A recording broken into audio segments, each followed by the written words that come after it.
అరె కన్న తండ్రికేదైనా నిలువున నీరై కరిగి పరుగున వచ్చే కూతురు పుట్టినింటికేమో తులసి మొలకేరా, మెట్టినింటికేమో గడపకు పసుపేరా.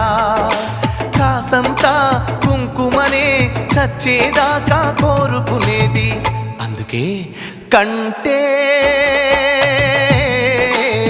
కూతుర్నే కనాలిరా, మనసుంటే